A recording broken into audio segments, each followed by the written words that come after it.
What's up, YouTube family? Pastor Gerald here from the Pastor's Cave. Hey, hope y'all are having a great day. We are continuing in our series of looking at churches. This playlist is called Types of Churches. I don't know, that might not be the greatest name for it, but anyway, I've been looking at the places that I have had the opportunity to serve as a pastor. And so we have looked so far at the hurt church, the church that hurts, the church I hurt, and today I want to talk about the church that heals, okay? And I just want to remind you that none of these videos are designed to be a slight on the churches that I talk about. Every church has had some ups. Every church has had some downs. That's just the way it is. That's the way life is. That's the way ministry is. And really, all of this is just to kind of give a background on what ministry has been like for me. As I've said in other videos, I don't claim to know it all. I don't claim to have all the answers.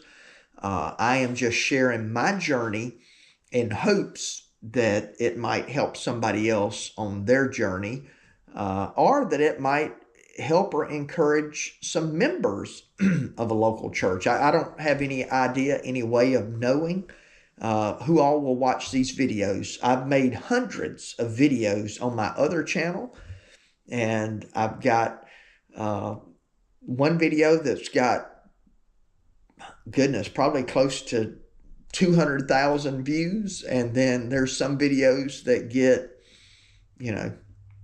25 views. So who knows? It's just the right video at the right place at the right time tends to make a difference in people's lives. So I'm saying all that to say this.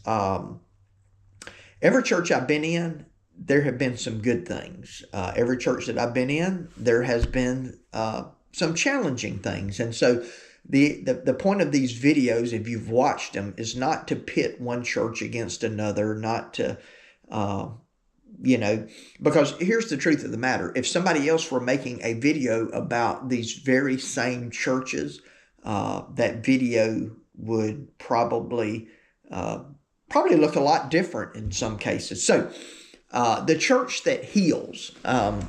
Now, I am currently serving, I'm referring to Gum Branch Baptist Church. That's the church that I'm currently serving at. I am not the senior pastor here, the lead pastor, whatever you want to call it. I am in a staff position here. I'm, as I like to call it, I'm second string, right? And I say that to be funny and to be humorous, but it is a reality that to be on staff, my role is different than it is that of a senior pastor or lead pastor, whatever you want to call it. I don't care a whole lot for any of those titles. It doesn't really matter to me. Here's how I view ministry. At the end of the day, a pastor is a pastor, right? I'm a Christian first. I'm a pastor second. We've all called to be ministers. We're all servants of God. But I also realize that even though there is not a hierarchy within the church as it is, with business and stuff like that, in some sense, so we're all equal in the eyes of God. We're all children of God. There's neither Jew nor Greek, slaved or free, Jew or Gentile. I think I already said that. Man or woman. But there are certainly some roles within the local church and some areas of responsibility. And, so for in the setting that we're in, if you, I am intentionally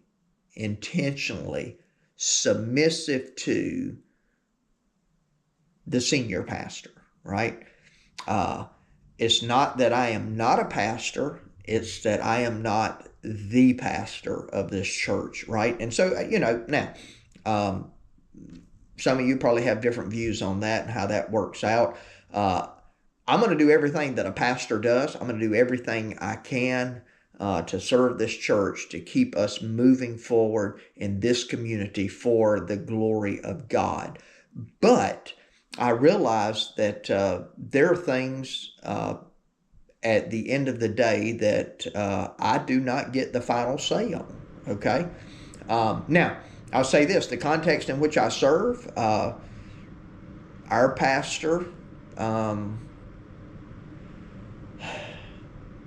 he probably doesn't really do anything without consulting with me. Not that he has to, but like myself, he believes what the Bible teaches, there is safety in a multitude of counselors. And so up until recently, we had a pastor and 2 staff pastors. I'm one of those. And our pastor just pretty much anything he does, visionary leadership wise, he would consult with myself and the other associate pastor, So even though I'm a staff guy, I have a lot of influence here.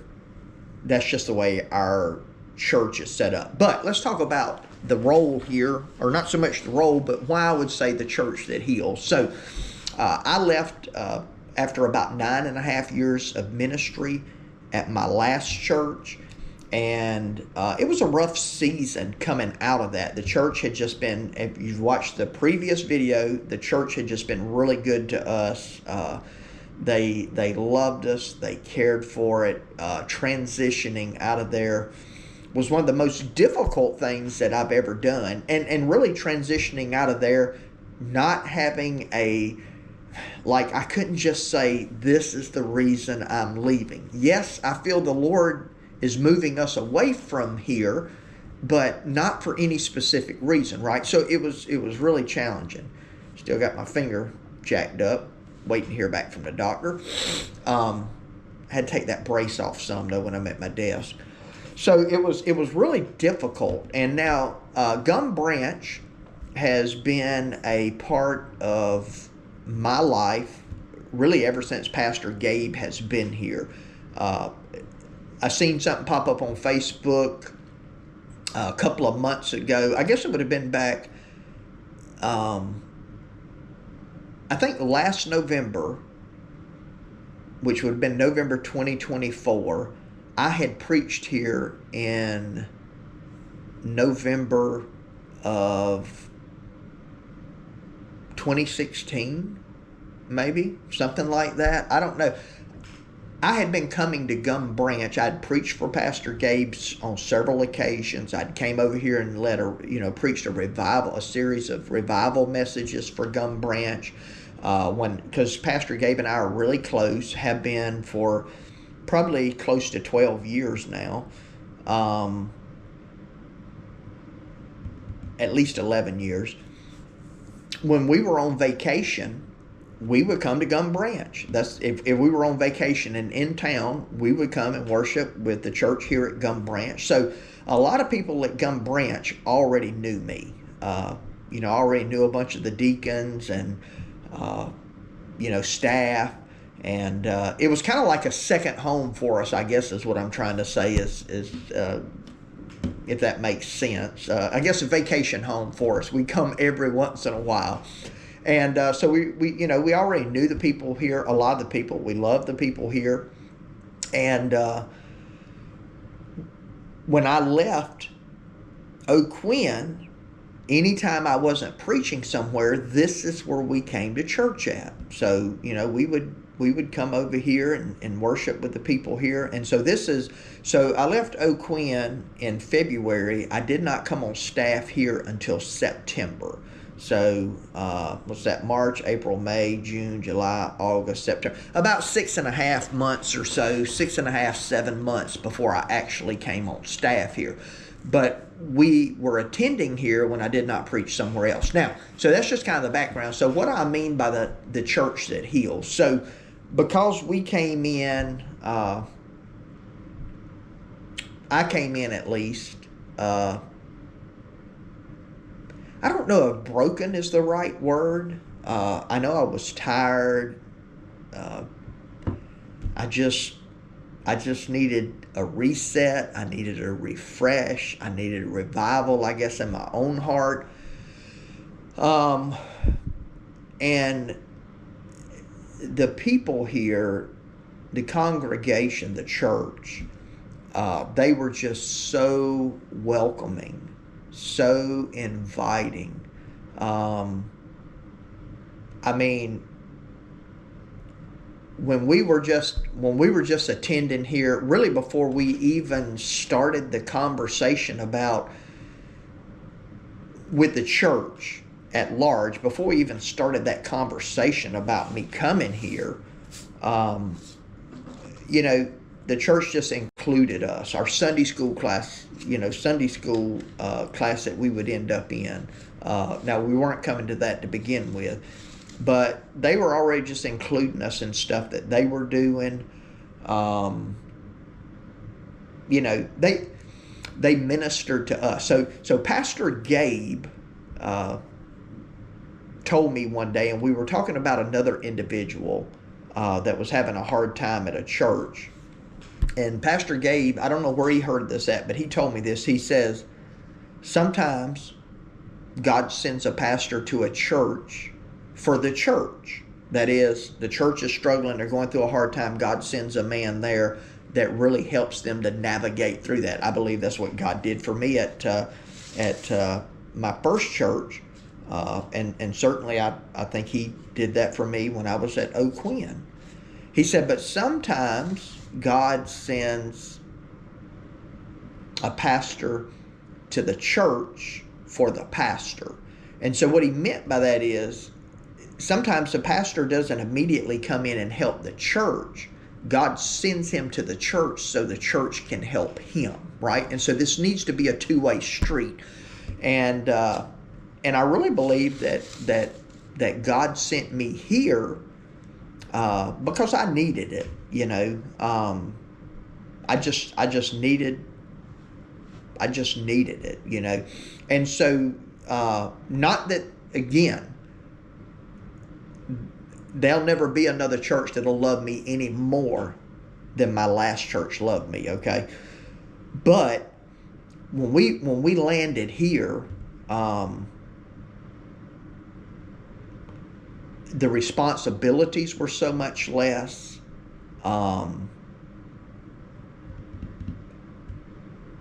It's just like everything here was already, it was just running smooth, right? You just got all these people in place. You got all this ministry that's happening. And so it's kind of like you can come in as a pastor and you can just ease in. You're not having to jump in with both feet and get ministry started and, start trying to equip people to do this ministry and that ministry. Like those things are already running. And so it kind of gives you just a time to be in the Word. It gives you a time to just start building relationships with people, and not building relationships with the intent of, I'm going to build this relationship because I need to transition this person from this area to that area. No, you're just building relationships to build them because that's what you do. You love the fellowship one with another. And, we had, my wife and I were both very active.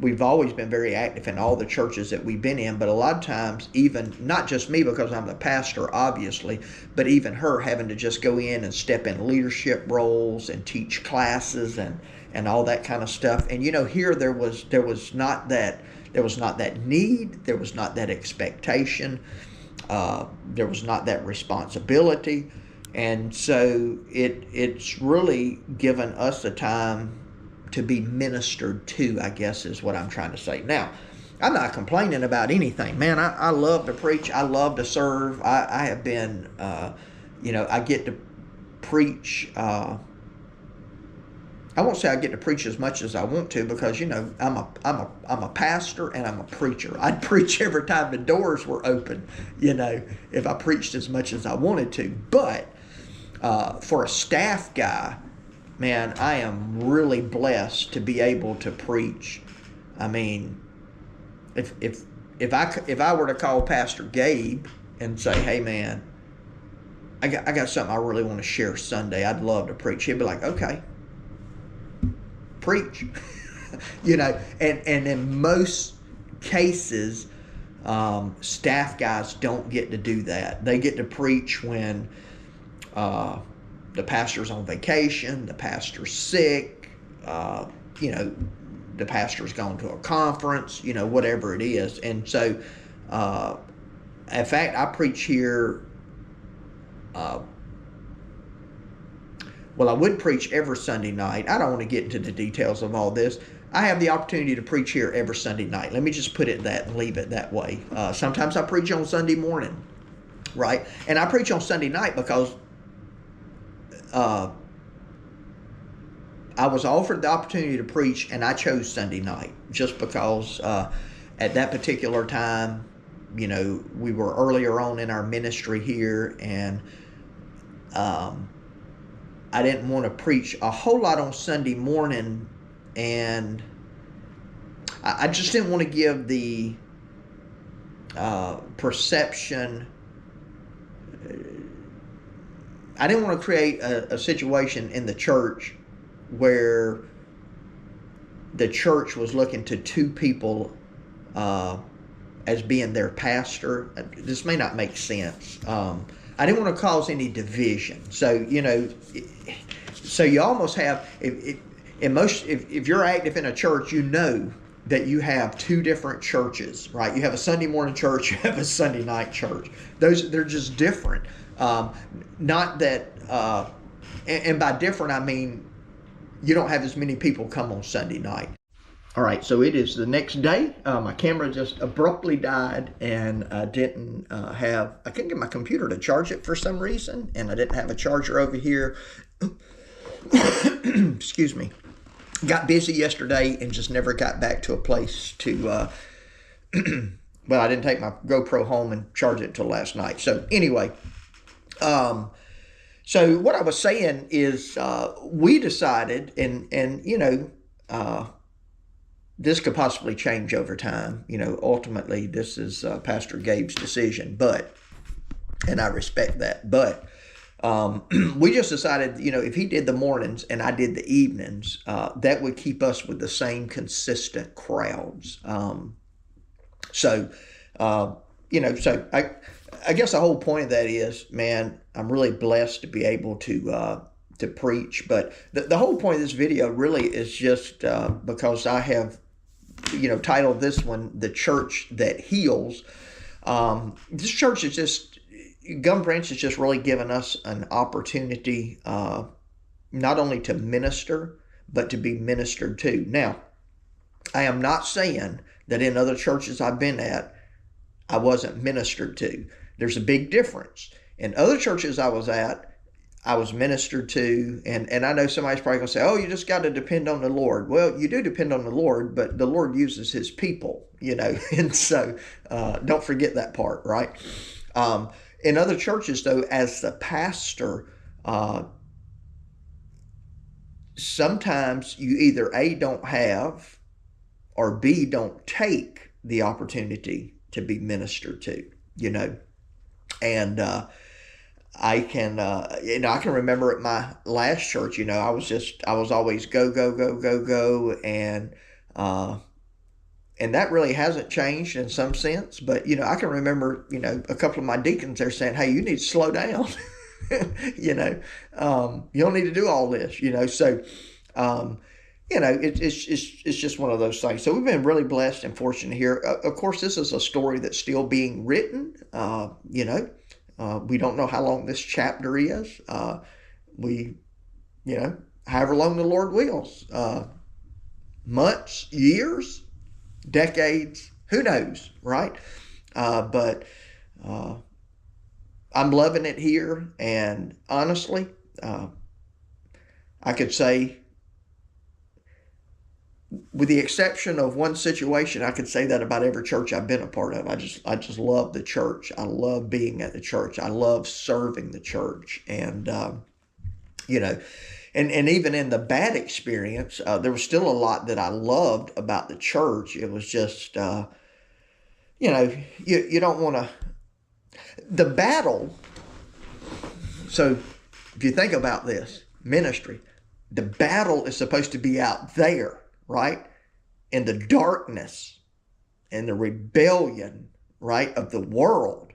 It's the battle is to be pushing against the culture. Now we know that Satan is ultimately behind all of that. We don't wrestle against flesh and blood, but against principalities and powers of darkness. That's what Paul tells us. But again, people are used for that. And so the battle should be out there, not in here, right? So, when you're at a place where the battle's mostly inside, well, it's tough. Now, that's not to say we won't have battles inside, because we do. Because as long as we have people, we're going to have struggles and challenges, right? And I'm one of those people, right? I probably cause myself more problems than anybody else causes me, right? So anyway, I guess just to say all this is, hey, maybe you're a pastor, you're watching this, and you're going through a rough time. Every church is not the same. I'm sure you already know that. But even more so maybe for this, if church members are watching a video like this, man, be a place that ministers to your pastor. Call your pastor. Check on your pastor. Tell him to take time off, right? I can remember one of my deacons from my last church. He said, hey, when's the last time you took vacation? You need to take vacation. We give you vacation so you can take vacation, And he was adamant, man. Nobody was to even call me when I was on vacation, right? That's your time, right? And so, some of those things are it's beneficial for your pastor. So just think about that. Minister to him, minister to his family. Be a blessing to him, be a blessing to his family. Because I can promise you, 9 times out of 10, he's doing what he does because he loves the Lord and he loves the church. And he ain't going to always get it right, but none of us are. So anyway, I hope y'all enjoyed this video. Hopefully me doing it, especially in 2 parts. I can't remember everything I've said. I might have left something out, but hey, it's all good. The video's been long enough. Appreciate you taking the time to watch. And my prayer for you is always the same, that the Lord might richly bless you and that you might see all of your blessings as from him.